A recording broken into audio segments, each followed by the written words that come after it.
तो अगर आपका अकाउंट बाइनेंस में है तो भाई बहुत खतरे में, क्योंकि इनकम टैक्स वालों का अब उसमें छापा पड़ सकता है। तो अगर आप बाइनेंस में ट्रेडिंग करते हो, क्रिप्टो करेंसी कहीं से आ रही है जा रही है, तो उससे कुछ फर्क नहीं पड़ता। और अगर आप चाहते हो कि आपका अकाउंट सेफ रहे, सही से रहे, तो बाइनेंस के यूजर भाई सुन लो, ये वीडियो पूरा देखना है, एंड तक देखना, तभी आपको पता चलेगा कि क्या नया चेंज आ चुका है और आपके पास क्या ऑप्शंस बचे हैं। Welcome back to the channel. और वीडियो शुरू करने से पहले भाई अगर आपने अभी तक चैनल सब्सक्राइब नहीं किया है या ट्विटर या टेलीग्राम में मुझे फॉलो नहीं किया तो भाई कर लो, प्लीज कर लो। कुछ टाइम नहीं लगेगा और कुछ पैसे भी नहीं लगेंगे। तो बिना डिस्कस करे चलो बात करते हैं बाइनेंस के न्यू अपडेट की। आपको पता ही होगा बाइनेंस वालों ने अगस्त 2024 में FIU जो है फाइनेंशियल इंटेलिजेंस यूनिट इंडिया की, वहां पे अपना रजिस्ट्रेशन कर लिया था। फाइनेंशियल इंटेलिजेंस यूनिट में भाई रजिस्ट्रेशन करने का मतलब यही था कि जो भी इंडिया के एंटी मनी लॉन्ड्रिंग स्टैंडर्ड से उनको कंप्लायंट करना था। बाइनेंस वालों को उन्होंने अभी तक रजिस्ट्रेशन नहीं किया था, जिनके कारण भी उन्हें इंडिया में बिजनेस करने से रोक दिया था। बट अगस्त 2024 में इन्होंने रजिस्ट्रेशन कर लिया था। और अगर आप ये ब्लॉग पोस्ट देखेंगे तो देखो लिखा हुआ है Binance achieves it's 19th global regulatory milestone with registration in India. और मैं पूरा नहीं पढ़ूंगा, बस मैं मेन टेकअवेज पढ़ रहा हूँ आपके लिए। तो पहला है Binance has registered as a reporting entity with India's financial intelligence unit making its 19th regulatory milestone globally. तो जो भी कंट्रियों के रूल्स एंड रेगुलेशन होते हैं, इंडिया जो है 19th कंट्री है जहां पे इन्होंने रजिस्ट्रेशन भाई कर दिया है। और देखो फिर नीचे लिखा कि भैया Binance commitment to compliance is fundamental to our business strategy focusing on secure transparent and efficient operation as Binance expands in India it aims to foster responsible growth and contribute to the global evaluation of digital assets. ठीक है, India में कितना digital evaluation हो रहा है उसकी मैं बात नहीं करूंगा, यहाँ पे आप सभी लोगों को पता है। ठीक है, क्या क्या गवर्नमेंट कर रही है, कितना टैक्स इम्पोज कर रही है, कुछ हेल्प नहीं दे रही कहीं पे भी क्रिप्टो वालों को, तो उसका सारा डिस्कशन मैं कभी किसी और वीडियो में करूंगा। और देखिए तीसरा पॉइंट लिखा है Binance website and application are now fully available for Indian users, providing them with the access to Binance comprehensive suite of services and tools tailored to meet their needs। तो FIU registration के बाद ही भाई Binance की जो website थी, application थी, वो India में दोबारा से चालू हो गई थी इंडियन यूजर्स के लिए। ठीक है, तो इन्हें भाई इंडिया गवर्नमेंट के आगे झुकना ही पड़ा, और जो हमारे इंडिया गवर्नमेंट के FIU और जो भी AML लॉन्ड्रिंग वगैरह होता है उसमें इन्हें कंप्लायंट करना ही पड़ा। तो कंप्लायंट करना पड़ा, बहुत अच्छी बात है। बट रिसेंटली जब टैक्स बजट इंडिया का भाई सामने आया था तो आपको पता ही होगा इंडियन गवर्नमेंट ने भाई फिर से क्रिप्टो में, क्या बोलूं मैं, मतलब क्रिप्टो वालों की मार ली इन्होंने। और यहाँ पे ये भी बात सामने आ रही है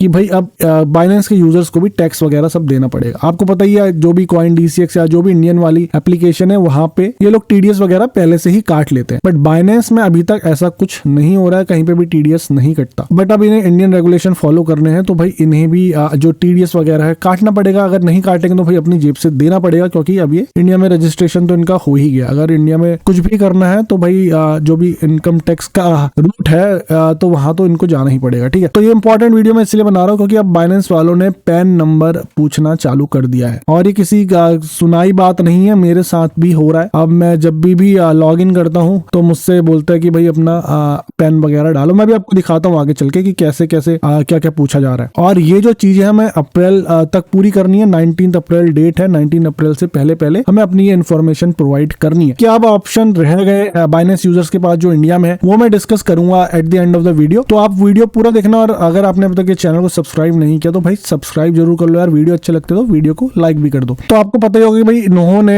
रजिस्ट्रेशन वगैरह वेरिफिकेशन वगैरह इंडिया से पहले भी किया था। हम लोगों ने आधार कार्ड भी दिए थे, सब कुछ वेरीफाइड भी था। अब बाइनेंस वालों को भाई पैन कार्ड भी चाहिए। तो देखो सबसे पहले मैं आपको ये बाइनेंस स्क्वायर का एक आर्टिकल दिखाता हूँ या पोस्ट दिखाता हूँ। तो ये काफी लंबी चौड़ी पोस्ट है, बट मैं आपको देखिए, आप यहाँ से शुरू है ये अंडरस्टैंडिंग KYC वगैरह। What is KYC, why do crypto exchange in India need KYC to open account. तो वॉइस ऑफ क्रिप्टो ने ये पोस्ट करी है यहाँ पे। बट जो इन्फॉर्मेशन यहाँ पे है जो मुझे सही लगी मैं आपको बता देता हूँ। तो अगर आप यहाँ पे नीचे जाएंगे ना, प्रोटेक्टिंग रिड्यूसिंग, चलो ये बात सब कुछ सही है। Documents required for KYC in India, ठीक है। पहला है आधार कार्ड जो हम लोगों ने प्रोवाइड करी दिया अपना अकाउंट वेरीफाई करने के लिए। तो पैन कार्ड भी बोल रहा है कि भाई टैक्स पर्पस के लिए चलता है, और अब ये चाहिएगा एक्सचेंजेस को। फिर प्रूफ ऑफ एड्रेस है, प्रूफ ऑफ एड्रेस में भाई आधार कार्ड आ जाता है। और उसके बाद पासपोर्ट फोटोग्राफ तो अभी तक मेरे साथ ऐसा कुछ नहीं हुआ जहाँ पे पासपोर्ट फोटोग्राफ मांगी हो वेरिफिकेशन के लिए। वैसे काफी सारे इंडियन एक्सचेंज हैं जो आपकी सेल्फी ले रहे हैं लाइव और आपकी फोटो भी ले रहे हैं। ठीक है, ये सारी चीजें हो रही हैं। केवाईसी होना जरूरी है, आपको पता ही है भाई, स्कैम वगैरह काफी चीजें फ्रॉड हो जाती हैं। और जो पैन कार्ड वाली बात आ गई, आपको पता ही है इंडियन गवर्नमेंट छोड़ने वाली नहीं है। टैक्स इतना ज्यादा लगा रखा है और अब तो भाई आप देख रहे हो अगर हमें पैन कार्ड देना पड़ गया, वैसे तो आधार और पैन लिंक्ड ही है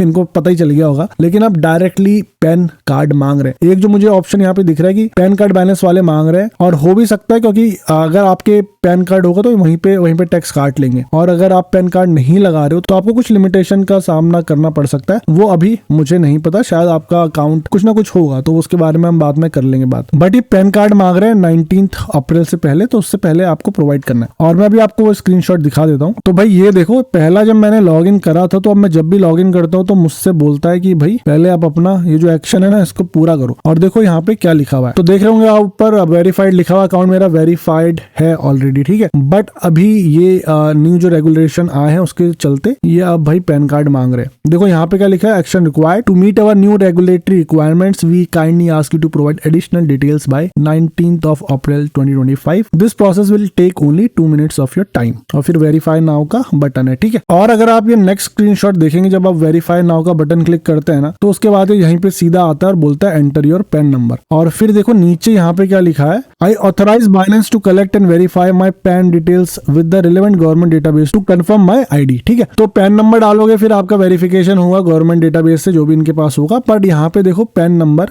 ये मांग रहे, और पैन के बाद क्या आएगा मेरे को नहीं पता, उसके बाद भी कुछ स्टेज होगी, वेरिफिकेशन होगा। वेरिफिकेशन के बाद और कुछ पूछेंगे नहीं पूछेंगे अभी मुझे आइडिया नहीं है, क्योंकि भाई मैंने पैन नंबर नहीं डाला और मैं पैन नंबर डालने वाला भी नहीं हूँ। पैन नंबर डालेंगे तो भैया टैक्स काटेंगे, हम ऑलरेडी इतना टैक्स दे रहे हैं। घाटा अगर हमें होगा तो गवर्नमेंट उसमें कुछ करेगी नहीं, ठीक है। हमारे फायदे में ही ये हमसे टैक्स ले रही है। तो अब यूजर्स के पास क्या ऑप्शन बच रहा है, मैं पर्सनली क्या करने वाला हूँ तो मैं आपको बता देता हूँ। तो आपने देख लिया कि भाई यहाँ पे पैन नंबर हमें डालना है। तो ऑप्शन डिस्कस करने से पहले मैं यार एक चीज और बताना चाहूंगा कि अब जब भी आप लार्ज अमाउंट बाइनेंस में डिपॉजिट करते हैं या विड्रॉ करते हैं, लार्ज अमाउंट से मेरा मतलब है 950,000 डॉलर से ऊपर, ठीक है। तो अगर आप उससे ज्यादा डिपॉजिट करेंगे या उससे ज्यादा आप निकाल रहे, एक बार में बोल रहा हूँ, आप छोटे मोटे अमाउंट 500, 600, 100 डॉलर आप आगे पीछे कर सकते हो, विड्रॉल कर सकते हो, डिपॉजिट कर सकते हो बिना कोई क्वेश्चन आस्क। बट अब जब लार्ज अमाउंट जो है डिपॉजिट हो रही है बाइनेंस में, तो बाइनेंस भाई सोर्स पूछ रहा है कि पैसे कहाँ से आ रहे हैं। और जब आप विड्रॉल करते हो तब भी पूछ रहा है कि आप अपने पर्सनल अकाउंट में कर रहे हो, किसी और को भेज रहे हो, आप किसी अपने दूसरे वॉलेट में भेज रहे हो, दूसरा एक्सचेंज बोल रहे हो। तो अब इन्होंने ये सारी प्रोसेस करना चालू कर दिया है, ठीक है। अब बाइनेंस अब सारी चीजों की जो इन्फॉर्मेशन है ना बाइनेंस वाले लॉक कर रहे हैं। तो सोच समझ के अगर आप कुछ भी ट्रेडिंग कर रहे थे, बड़ा अमाउंट आ रहा था, कहीं सेल कर रहे हो, जो भी कर रहे थे, तो थोड़ा सोच समझ के करना। तो चलो मैं ऑप्शंस की बात कर लेता हूँ। तो भाई पहला ऑप्शन जो सभी के सामने वो यही है, पैन नंबर लगाओ और जितना ये टैक्स मांग रहे हैं टैक्स भरते रहो। तो शायद ये लोग अब आगे ऑटोमेटिकली टीडीएस वगैरह काट भी सकते हैं, आई एम नॉट श्योर अभी क्या होने वाला है। बट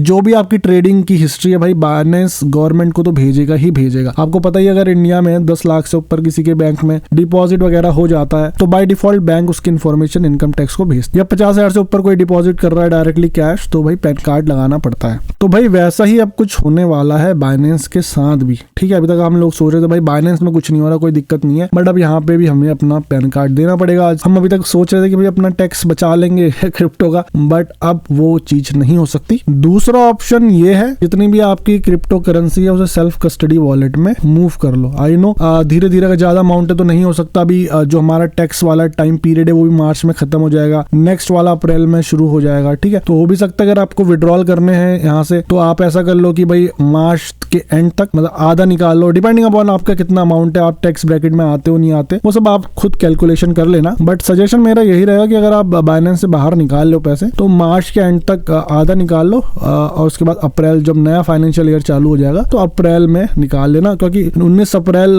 को लास्ट डेट है। तो 19 अप्रैल से पहले भाई निकाल लेना, 10 तक ही निकाल लेना या 1 ही तारीख को निकाल लेना। तो आपकी मर्जी है आपको क्या करना है, अगर आपको पैन कार्ड नहीं लगाना है यहाँ पे। तो तीसरा ऑप्शन ये हो सकता है कि आप अपना बाइनेंस का अकाउंट भाई बंद कर दो, सब कुछ बेच बाज के साइड निकल लो, यही कर सकते हैं और क्या करेंगे, ठीक है। तो ये सारे ऑप्शन मैंने बता दिए, कोई और आपको ऑप्शन सही लग रहा होगा P2P के अलावा कि P2P से अपने पैसे निकाल लो, तो कमेंट करके जरूर बता देना आप क्या ऑप्शन चूज करने वाले हो, क्या आपका आगे का प्लान है। पैन कार्ड लगाना भी बुरी बात नहीं है अगर आपको टैक्स भरना है। इससे अच्छा तो कि इंडियन गवर्नमेंट जैसे शेयर्स में टैक्स लगाती, कैपिटल गेन, कैपिटल लॉस, ऐसा कुछ होता तो मुझे बड़ी खुशी होती पैन कार्ड वगैरह लगाने में। तो यही सारे ऑप्शंस थे भाई। आप क्या करने वाले हो कमेंट करके जरूर बताओ। और अगर वीडियो अच्छा लगा तो वीडियो को जरूर लाइक करो और अपने दोस्तों संग भी शेयर कर दो, क्योंकि उनको भी ऐसी इंपॉर्टेंट इन्फॉर्मेशन देनी पड़ेगी ना बाइनेंस के यूजर्स को। सबको ये वीडियो शेयर कर दो। तो मैं आपसे मिलूंगा किसी इंटरेस्टिंग इन्फॉर्मेटिव वीडियो से। Till then invest safely and invest wisely.